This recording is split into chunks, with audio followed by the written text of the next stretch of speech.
യാതൊരു പ്രശ്നമില്ല. മതപരമായിട്ടൊരു കമ്പൽഷനും ആർക്കില്ല, മതത്തിനൊരു നിർബന്ധമില്ല. ലക്കും ദീനുക്കും വലിയ ദീൻ. അവരവർക്ക് ശരിയാണെന്ന് തോന്നുന്നില്ല. നിങ്ങൾ നിന്നോ. പരിശുദ്ധ ഖുർആൻ വലിയ വലിയ കാര്യങ്ങളെ കുറിച്ചാണ് പറഞ്ഞത്, ചെറിയ കാര്യങ്ങളൊന്നും അല്ല. വെള്ളിയാഴ്ച ജുമാ നമസ്കാരത്തിന് പോകുമ്പോൾ സാധാരണ ഓതി കേൾക്കാറില്ല സൂറത്തില്ലേ, അഫലാ യൻദുറൂന ഇലൽ ഇബ്ലി കൈഫ ഖുലിഖത് വഇല സമാഇ കൈഫ റുഫിയത് വഇല ജിബാലി കൈഫ നുസിബത്. ഞാൻ എങ്ങനെയാണ് ഒട്ടകത്തെ സൃഷ്ടിച്ചതെന്ന് നീ കാണുന്നില്ലേ? വലിയ ചോദ്യമാണ് ചോദിക്കുന്നത്. ആകാശഭൂമികളുടെ സൃഷ്ടിപ്പിലും രാവു പകലുകൾ മാറി വരുന്നതിലും ചിന്തിക്കുന്നവർക്ക് ദൃഷ്ടാന്തങ്ങളുണ്ട്.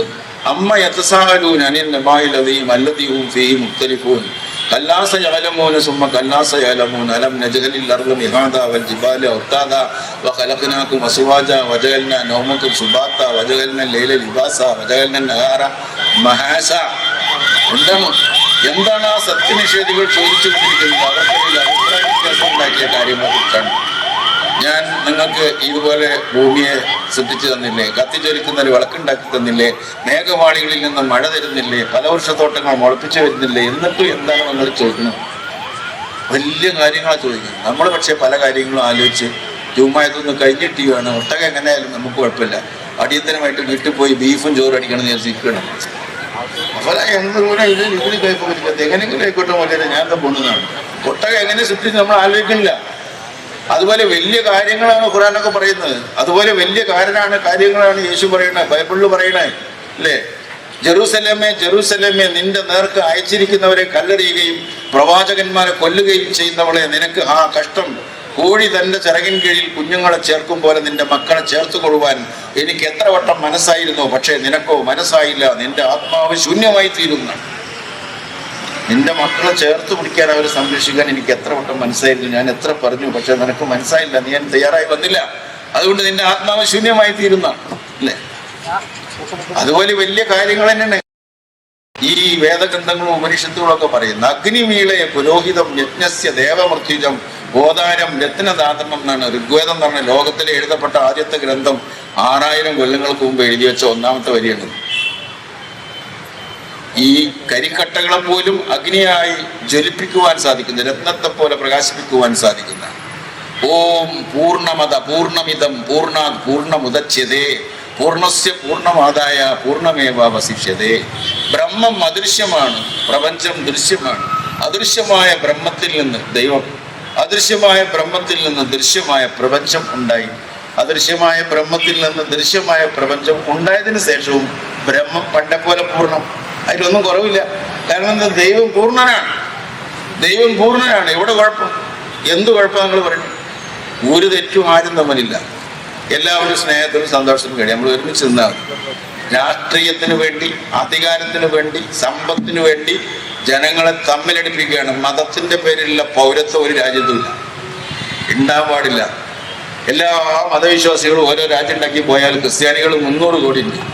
ഈ 300 കോടി ആൾക്കാർ ഒരു രാജ്യത്ത് ഒതുങ്ങുമോ?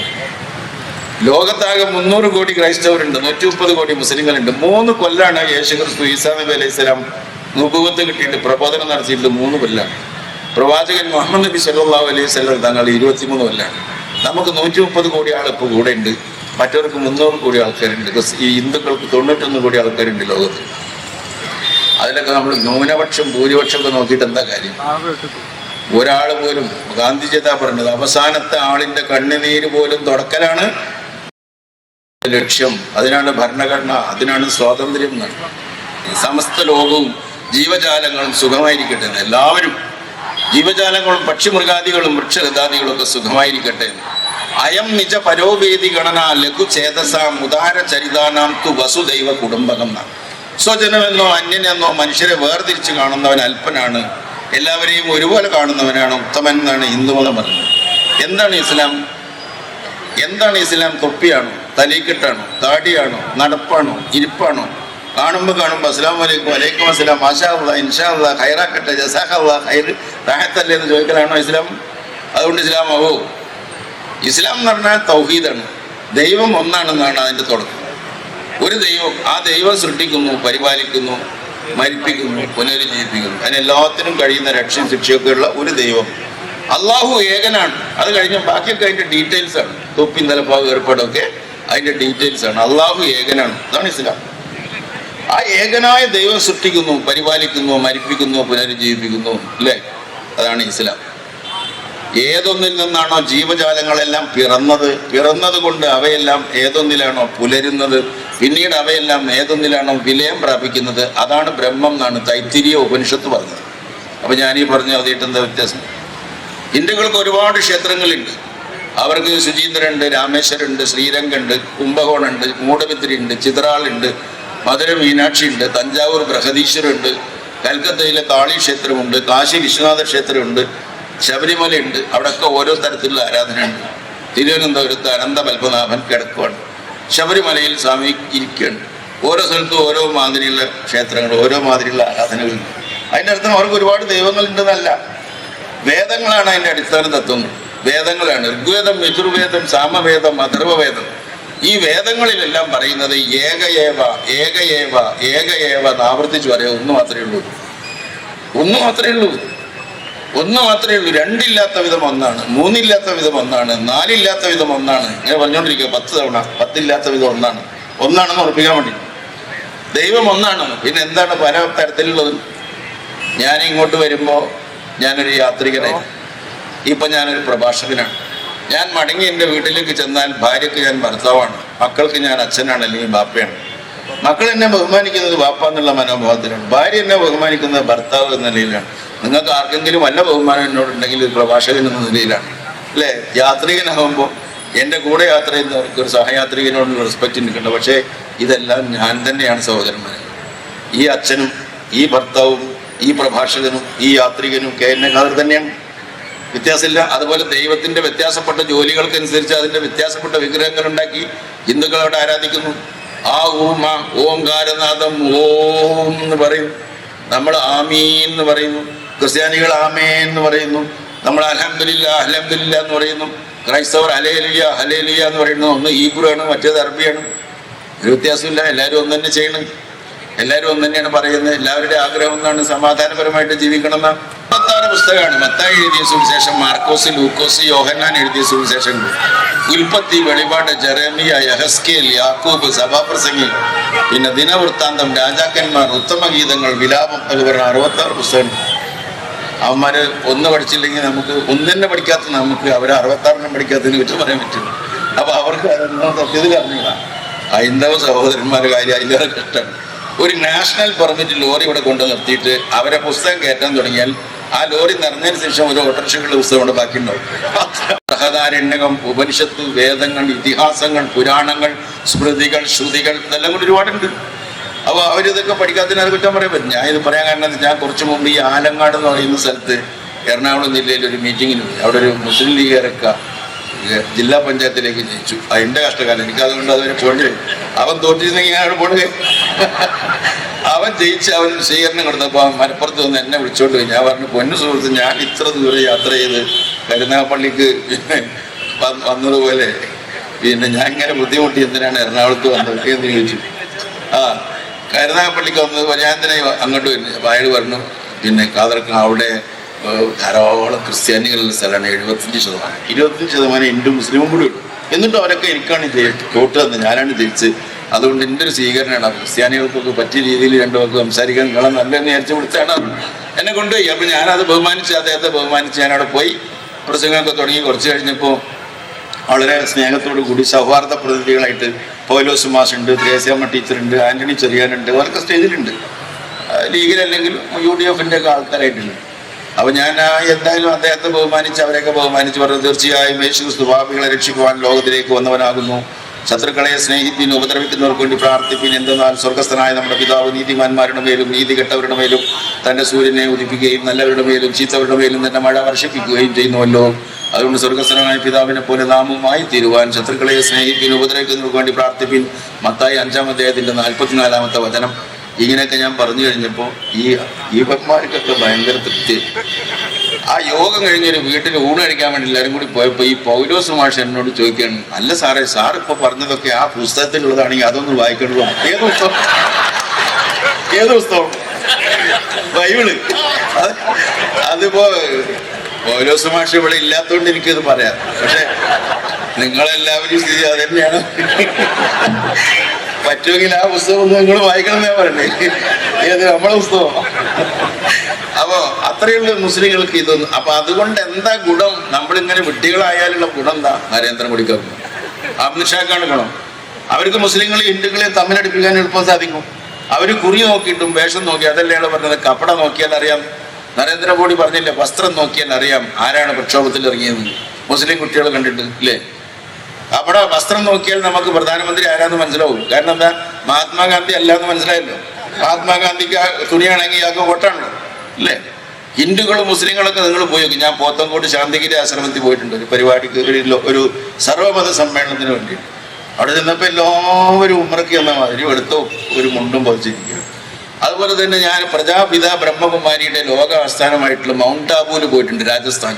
അവിടെ 10 ദിവസം പോയി ഞാൻ താമസിച്ചിട്ട് അവിടെ ട്രീറ്റ്മെൻ്റ് ഒക്കെ എടുത്തിട്ടുണ്ട്. അവിടെ ചെന്ന് നോക്കുമ്പോൾ അവർ നേരം എടുത്ത എല്ലാവരും ധ്യാന നിരതരായിരിക്കുന്ന ഒരു വെള്ളമുണ്ട് പൊതിച്ചൊരു വെള്ളത്തുണ്ടെടുത്തിട്ടാണ്. എവിടെയില്ലാത്ത സത്യസായി ബാബയുടെ പുട്ടപ്പുറത്തിയിൽ ഒരു ദിവസം എന്നെ വിളിച്ച് പ്രസംഗിപ്പിച്ചിട്ടുണ്ട്. ഒരു ഓണത്തിന് ഞാനൊരു ഗസ്റ്റ് ആയിരുന്നു അവിടെ. ആ പുട്ടപ്പുറത്തിൽ ചെല്ലുമ്പോൾ അവിടെ മുമ്പിലിരിക്കുന്നവർ മുഴുവൻ വെള്ള വസ്ത്രധാരികളാണ്. നമ്മൾ ഉമ്രക്ക് പോയിട്ടുണ്ട്, പോയി നോക്കുമ്പോൾ അവിടെയും തന്നെയാണ്. ഇപ്പം എന്താ തമ്മിലൊക്കെ എന്തെങ്കിലും ഒരു ബന്ധമുണ്ടോ? ഉണ്ടായിക്കൂടായിക്കുണ്ടോ? എന്താ പ്രശ്നം? അപ്പോൾ ഹിന്ദുക്കളും മുസ്ലിങ്ങളും തമ്മിലും ക്രിസ്ത്യാനികളും തമ്മിലൊന്നും ഒരു തെറ്റില്ല. നമുക്ക് ഈ സംഗതി ഒന്നും അറിയില്ല. അതൊക്കെ നമ്മൾ തമ്മിലടിപ്പിക്കാൻ നരേന്ദ്രമോദിക്ക് സഹായകരമായിട്ട് നമ്മൾ നിന്നു കൊടുക്കരുത്. ഹിന്ദു നല്ല ഹിന്ദുവാണ്, മുസ്ലിം നല്ല മുസ്ലിമാണ്, ക്രിസ്ത്യാനി നല്ല ക്രിസ്ത്യാനിയാണ്. അതുകൊണ്ട് മഹാത്മാഗാന്ധി പറഞ്ഞു ഞാൻ നല്ലൊരു ഹിന്ദുവാണ്. അവിടെ വെച്ച് മഹാത്മാഗാന്ധി നിർത്തിയിരുന്നെങ്കിൽ നമുക്കൊരു വിഷമം തോന്നും. അദ്ദേഹം രാഷ്ട്രപിതാവ് കേട്ട് ഇങ്ങനെയാണല്ലോ പറഞ്ഞത്. അദ്ദേഹം നിർത്തിയില്ല. ഞാൻ നല്ലൊരു ഹിന്ദുവാണ്, അതുകൊണ്ട് തന്നെ ഞാൻ നല്ലൊരു മുസൽമാനും നല്ലൊരു ക്രൈസ്തവനുമാകുന്നു. എന്താ വേണ്ടത്? നല്ലൊരു ഹിന്ദു ആയ ഒരാൾ ക്രൈസ്തവനും ഇസ്ലാം മതവിശ്വാസിയെ പോലെ തന്നെ നല്ലവനായി തീരുന്നതാണ് അതിൻ്റെ അർത്ഥം. മഹാത്മാഗാന്ധിയുടെ ഒരു നയതാണ്. അപ്പം നമ്മളതൊക്കെ ബഹുമാനിക്കണ്ടേ? മഹാത്മാഗാന്ധി എന്താ നിങ്ങൾ വിചാരിച്ചു? നമ്മുടെ രാഷ്ട്രപിതാവ്. എന്തിനാണ് അദ്ദേഹത്തിന് വെടിവെച്ചു വന്നു? കരാറ് പാലിക്കുന്നവനാണ് ഇസ്ലാം എന്നല്ലേ നമ്മൾ എപ്പോഴും പറയാറുള്ളത്. ഒരു കരാർ ഉണ്ടാക്കിയാൽ അത് ലംഘിക്കാൻ ഒരിക്കലും തയ്യാറില്ല, പാടില്ല. അതാണ് ഇസ്ലാമിൻ്റെ തത്വം. അതൊക്കെ നമ്മൾ പാലിക്കാറുണ്ടോ എന്ന് സംശയം. മഹാത്മാഗാന്ധി പാലിച്ചിട്ടുണ്ട്. പാകിസ്ഥാനായിട്ട് ഇന്ത്യയെ വെട്ടിമുറിച്ചൊരു കഷ്ണം ഒരു കൂട്ടർ കൊണ്ടുപോയപ്പോൾ നമ്മളൊന്നും അവരെ കൂടെ പോകാതെ നമ്മുടെ നാട്ടിലെ ഹൈന്ദവ സഹോദരന്മാരുടെ കൂടെ പട്ടിണിയായാലും സുഖമായാലും ദുഃഖമായാലും ഒരുമിച്ച് ജീവിക്കാൻ തീരുമാനിച്ച് ഇന്ത്യയിൽ നിന്നവരാണ് നമ്മൾ. പാകിസ്ഥാനിലേക്ക് പോയവരല്ല. അങ്ങനെ പാകിസ്ഥാനും ഇന്ത്യയായിട്ട് വെട്ടിമുറിച്ചപ്പോൾ ഓഹരി വെക്കുമല്ലോ സമ്പത്ത്. അങ്ങനെ 75 കോടി റുപ്യ പാകിസ്ഥാനിക്ക് പൈസ ആയിട്ട് കൊടുക്കണം എന്ന് തീരുമാനിച്ചു. കരാറുണ്ടാക്കി ഒപ്പിട്ടു.